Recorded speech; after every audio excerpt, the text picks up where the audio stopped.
देखो ये आज का टैरोट कार्ड रीडर है ना। ठीक है, टैरोट कार्ड ये आज का मेरा भविष्य फल निकला है।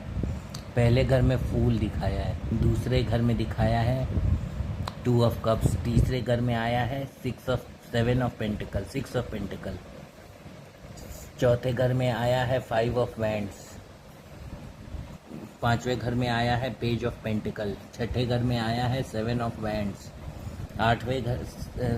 सातवें घर में आया है नाइट ऑफ सोर्ड्स, आठवें घर में आया है सन, नौवें घर में आया है स्ट्रेंथ, 10वें घर में आया है इम्परर, 11वें घर में आया है 8 ऑफ वैंड्स और 12th हाउस में आया है वर्ल्ड।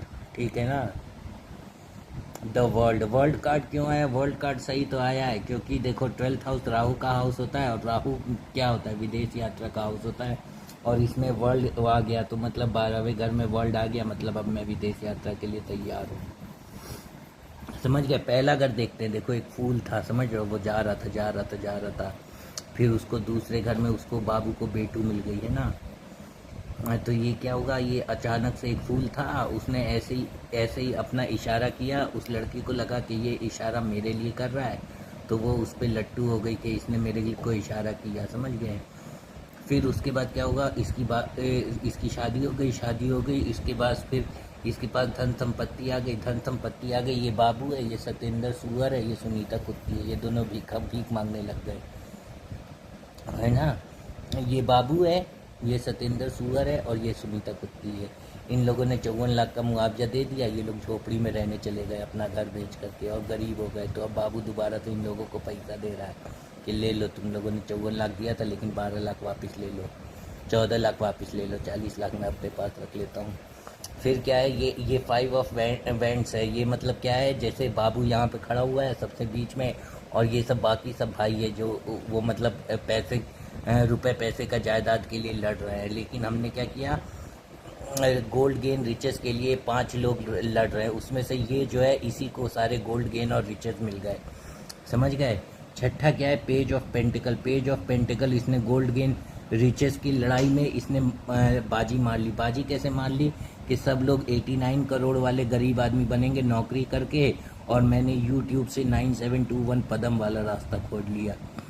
समझ गए ना। सब लोग क्या होंगे? सब लोग जॉब करते, सब लोग जॉब करके इन लोगों को 89 करोड़ मिलेगा। लेकिन ये क्या है? ये बाबू है, इसके पास में पेज ऑफ पेंटिकल है, तो इसने यूट्यूब का रास्ता अपनाया और यूट्यूब से इसने 9721 पदम रुपीस बना लिए।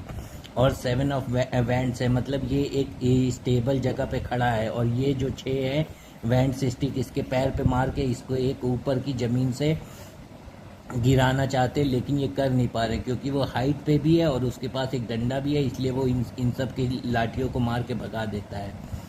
समझ गए। ये सब कौन है? ये सब मेरे भाई हैं। वो उसमें लिखा था ना कि एक ऑटो के पीछे लिखा हुआ था कि अपनों से सावधान रहें, दूसरों से निपट लेंगे। समझ गए। उसमें क्या लिखा हुआ था? उसमें लिखा हुआ था कि अपनों से सावधान रहें और दूसरों से निपट लेंगे। समझ रहे हो। तो ये क्या है? ये सब अपने ही हैं, लेकिन प्रॉपर्टी के लिए वो बन गए हैं, दुश्मन बन गए हैं और हमारी ज़मीन नहीं दे रहे हैं। ये विजेंद्र चाचा के लड़के सोनुआ, कुश, प्रिंस, पवन, इन सब की लाठियाँ हैं और ये एक मेरी लाठी है। समझ गए। ये लोग मेरे को पैसा, मेरा ज़मीन दे दे 4.5 बीघा मेरा और संजय भैया का, तो हम लोग भी अमीर बन जाएंगे। और ये क्या है? ये नाइट ऑफ सेवेंथ हाउस में नाइट ऑफ ये आया, नाइट ऑफ सोर्ड्स। मतलब ये क्या है? ये एक रोमांटिक चिवेलरस हीरो है। ये क्या है? ये रोमांटिक चिवेलरस हीरो है। यहाँ अब अभी इसके दिमाग में कुछ नहीं, अभी इसके दिमाग में बस प्यार का सरूर चढ़ा हुआ है। ये क्या है? Romantic chivalrous hero. और ये क्या है? ये सन कार्ड है। सन कार्ड बताता कि फॉर्चुनेट मैरिज कंटेंटमेंट है ना। फॉर्चुनेट मैरिज होगा, मटेरियल सक्सेस होगा और कंटेंटमेंट होगा। मतलब जब मेरे 54 लाख रुपए आ जाएंगे तो फिर मैं जाके राजस्थान जाके वहाँ से ब्लू कलर की बीटल कार ले आऊँगा, तो मेरे पास क्या हो जाएगा? ब्लू कलर की बीटल कार हो जाएगी। समझ गए। फिर ये क्या है? फिर ये स्ट्रेंथ है। स्ट्रेंथ मतलब क्या है? कि मतलब एक स्त्री है जो शेर से खेल रही है, जैसे क्या है? दुर्गा जी है। समझ गए। हर स्त्री इस शेर से नहीं खेल पाती, लेकिन ये स्त्री खेल पा रही। क्यों? क्योंकि इसके पास, इसके सर के ऊपर क्राइस्ट का 8 बना हुआ है। ये इन्फिनिटी का सिंबल है। ये इन्फिनिटी का सिंबल है। इस औरत के पास क्या है, इनफाइनाइट पावर है। और पावर किस चीज़ की, इनफाइनाइट पावर ऑफ लव। और उससे ये क्या करती है, उससे ये इस शेर को अपने काबू में कर लेती है, समझ गए। उसके बाद फिर 10th हाउस क्या है, 10th हाउस है एम्परर, मैं भारत का युवा प्रधानमंत्री बन गया, समझ गए। 10th हाउस क्या है, एम्परर, मैं भारत का युवा प्रधानमंत्री बन गया। और ये कैसे हुआ, मैं भी समझ गया। जैसे हम लोग जब स्कूल जाते थे, केंद्रीय विद्यालय नंबर 1 चकेरी कानपुर, तो वहाँ पे हम लोग सब एयरमैन के लड़के होते थे। मैं, शिल्पा, अतुल शाक्या, अभिषेक दुबे, ये सब टीचर और मतलब कॉमन लोगों के बच्चे होते थे। अतुल शाक्या, अनामिका दास, दीक्षा, ये सब टीचर के बच्चे थे और हम लोग एयरमैन के बच्चे थे। तो हम लोग कॉमन लोगों के बच्चे थे। तो हम लोगों के माता पिता देशभक्त थे, लेकिन देशभक्ति चिल्लाया नहीं करते थे। तो हम लोग के माता पिता क्या थे, हम लोग के माता पिता देशभक्त थे, देशभक्ति चिल्लाया नहीं करते थे। और हमारे स्कूल में एक और परिवार के लोग आते थे, कौन, महाना जी के परिवार के लोग आते थे। तो वो कैसे आते थे, वो सुजुकी बाइक से आते थे, सुजुकी सामुराई बाइक से आते थे। और उसमें क्या है, उसमें मॉडिफाइड हैंडल लगा रहता था। तो वो किन के बच्चे थे, वो देशभक्तों के बच्चे नहीं थे, वो देशभक्ति चिल्लाने वालों के बच्चे थे। तो सतीश महाना जी क्या करते हैं, जितने भी पॉलिटिशियन है ये क्या करते हैं, ये देशभक्त नहीं है, ये देशभक्ति चिल्लाया करते हैं। और असली देशभक्त कौन है, असली देशभक्त तो वो है जो सियाचिन में फौजी नौकरी कर रहा है।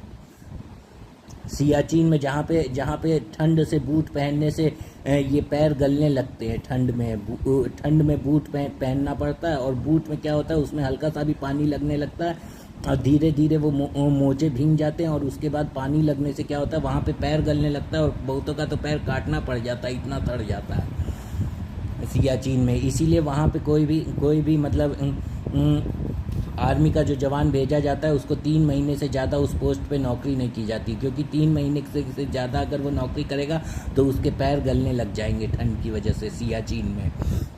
ये क्या है, ये 8 ऑफ वैंड्स है। ये कौन से हाउस में, 11th हाउस में। 11th हाउस में मेरी तरफ प्यार ही प्यार आ रहा है। क्यों, क्योंकि मैंने एक गिटार और तबला एक साथ बजा दिया ना, तो अब मेरे पास प्यार ही प्यार आ रहा है। अब संजय भैया IIT को भी मैंने दिखा दिया ना कि मेरे YouTube पे 478 फॉलोवर्स है, फिर मेरे एक YouTube चैनल पे 192 फॉलोवर्स है, फिर मेरे एक YouTube चैनल पे 78 फॉलोवर्स है, फिर मेरे एक YouTube चैनल पे 108 फॉलोवर्स है, फिर मेरे एक YouTube चैनल पे अभी 14 ही फॉलोवर्स है। तो मैंने क्या किया, मैंने सब लोगों को हरा दिया। मैंने संजय भैया IIT का जो चैनल है, जिनके पास बहुत अच्छा कैमरा है, जिनके पास बहुत अच्छे टेक्नीशियन है, जिनके पास वीडियो एडिटिंग करने का एडोब फोटोशॉप सॉफ्टवेयर है, लेकिन उनके सब्सक्राइबर कितने, 16 है, लेकिन मेरे सब्सक्राइबर कितने, 478 है। तो क्या हुआ, मैंने एक तरीके से उनको हरा दिया गिटार बजा के। और फिर ये क्या है, फिर ये वर्ल्ड कार्ड है, इसका मतलब विदेश यात्रा होती है। अब मैं विदेश यात्रा जाऊंगा, अब मलमूत्र सिंह गंदा के पास जाऊंगा,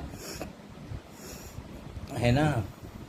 ये मेरा विदेश कार्ड है। तो अब फिर मैं अमेरिका चला जाऊंगा, फिर उससे बोलूँगा अपनी कॉपी में लिख तू कौन कौन सी जगह गया है, फिर वो सारी जगह मैं अपने प्राइवेट जेट से घूमूंगा, है ना। क्योंकि आने वाले 2 सालों में मेरे पास प्राइवेट जेट हो जाएगी, आने वाले 2 सालों में मेरे पास प्राइवेट जेट हो जाएगी, मेरा यूट्यूब चैनल इतना पॉपुलर हो जाएगा।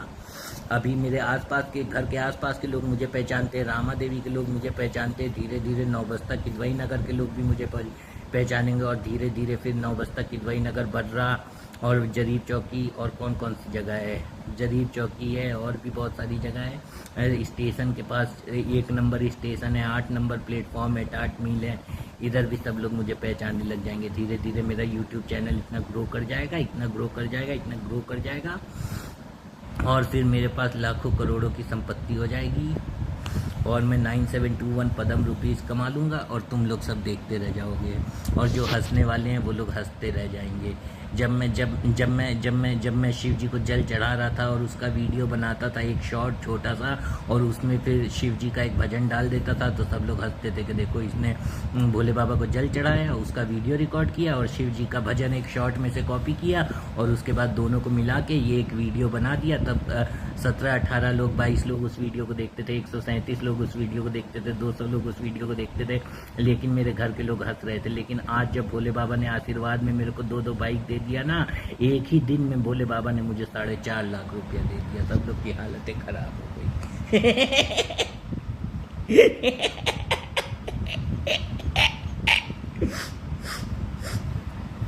और वो भी उस रास्ते से, बिजनेस के रास्ते से। क्यों? क्योंकि सब लोग मुझे नौकरी करना, नौकरी करना, नौकरी भेजना चाहते थे, लेकिन मैंने बोला कि यार नौकरी तो मेरे से नहीं हो पाएगी, ये काम मुश्किल है, इसमें दूसरे का सुनना पड़ता है। और नहीं, मैंने व्यवहार बनाने की कोशिश की, लेकिन वो लोग तेज दिमाग नहीं थे। और जो हमारे प्रधानमंत्री मोदी जी हैं वो भी मेरे को पसंद नहीं है। क्यों? क्योंकि वो हाजिर जवाब नहीं है, वो कभी प्रेस कॉन्फ्रेंस नहीं करते। हम्म। प्रेस कॉन्फ्रेंस से ही तो समझ में आता है कि मतलब आदमी इंटेलेक्चुअल कितना है, आदमी के अंदर इंटेलिजेंस कितनी है। मतलब वो प्रेस कॉन्फ्रेंस में अगर सही सही जवाब दे पाए और या सामने वाले की उतार पाए, तब समझ में आता है कि हाँ देखो इसके पास दिमाग है ना। जैसे राहुल गांधी से कुछ दिन पहले एक सवाल पूछा गया तो राहुल गांधी ने रिपोर्टर को बोल दिया कि दिस इज बीजेपी क्वेश्चन। ये बीजेपी वालों का सवाल है। तो इसका मतलब क्या है? इसका मतलब उसके अंदर एक हाजिर जवाबी की मतलब वो है, पोटेंसी है, वो सामने वाले को डोमिनेट कर सकता है, ऐसी ऐसी बातें बोल देता है वो, है ना। तो कुछ कुछ चीज़ें उसमें भी अच्छी है। और उसकी ये एक बात भी मेरे को बहुत अच्छी लगती कि उसने बोला कि मोदी जी ने अडानी को ही 7 लाख करोड़ रुपया दे दिया। तो मोदी जी ने 7 लाख करोड़ रुपया एक ही आदमी को क्यों दे दिया? मोदी जी ने 7 लाख अलग अलग लोगों को एक एक करोड़ रुपया क्यों नहीं दिया? अगर मोदी जी हमारे घर के आसपास रहने वाले जो छोटे छोटे बिजनेसमैन हैं सबको एक एक करोड़ रुपया दे देते तो उन लोगों का भी बिजनेस बढ़ता। अब एक ही आदमी को आपने 7 लाख करोड़ दे दिया। इसीलिए मुझे कभी कभी राहुल गांधी की बातें भी सही लगती है। भले आप लोग सोचते हो कि राहुल गांधी एक बेवकूफ़ आदमी है, लेकिन मुझे कभी कभी उसकी बातें सही लगती है कि भाई एक ही आदमी को LIC का 7 लाख करोड़ रुपया उठा के क्यों दे दिया, जिसका नाम है गौतम अडानी, क्यों दे दिया भाई उसको? और उससे वो क्या कर रहा? और उससे वो क्या कहते हैं, ताज होटल में बैठ के खाना खा रहा और कॉफ़ी पी रहा। और बहुत सारे जो इंडिया की जनता है, अगर उसको 7 लाख लोगों को एक एक करोड़ रुपया मिला होता तो 7 लाख लोग एक करोड़ रुपए में से कम 30 हज़ार खर्चा करके अपनी ज़िंदगी में एक बार कम से कम ताज होटल जो वहाँ पे है मुंबई का जो ताज होटल है उसमें बैठ के 30 हज़ार रुपये में कुछ लोग जिनको एक करोड़ रुपया मिला होता वो लोग कॉफ़ी पी के आ जाते। उन लोग को भी पता चल जाता कि ताज होटल में कैसे खाना सर्व किया जाता है, ताज होटल में क्या क्या है। तो इसीलिए मुझे पता है, इसीलिए मुझे मोदी जी का मतलब कुछ रवैया मुझे ठीक नहीं लगता है।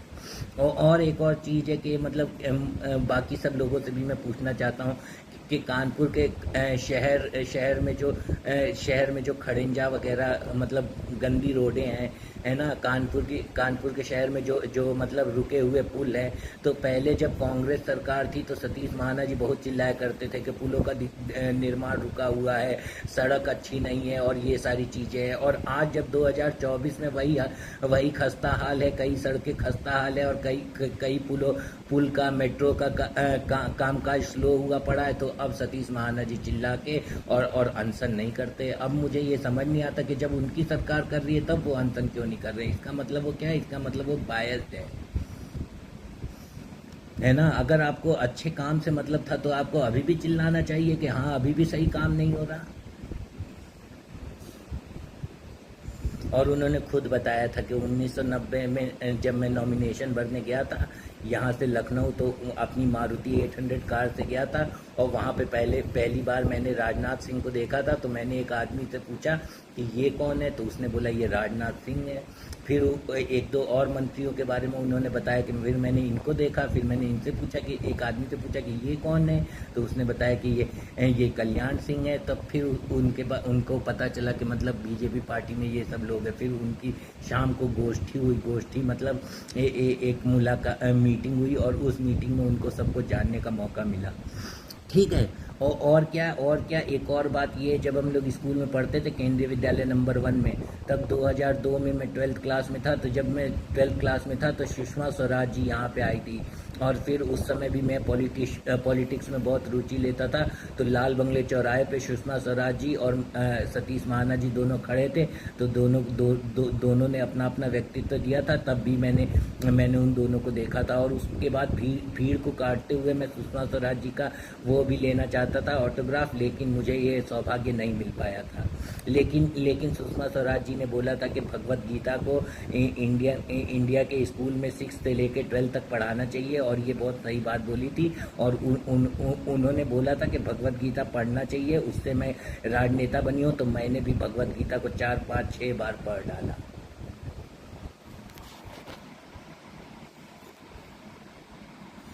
नाइट ऑफ सोर्ड्स, ये क्या है? Romantic chivalrous hero. ये कौन है? ये दोनों बाबू और बेटू।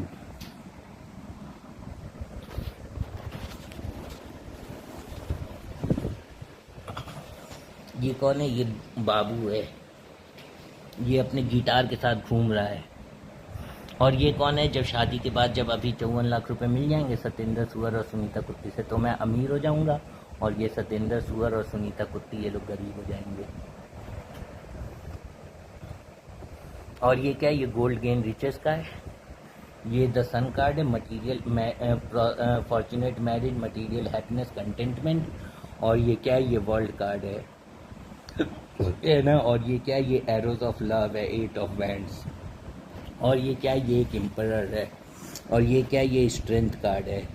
और ये क्या है? पेज ऑफ पेंटिकल है, मतलब यूट्यूब का रास्ता जो मैंने डिस्कवर किया। Thank you very much.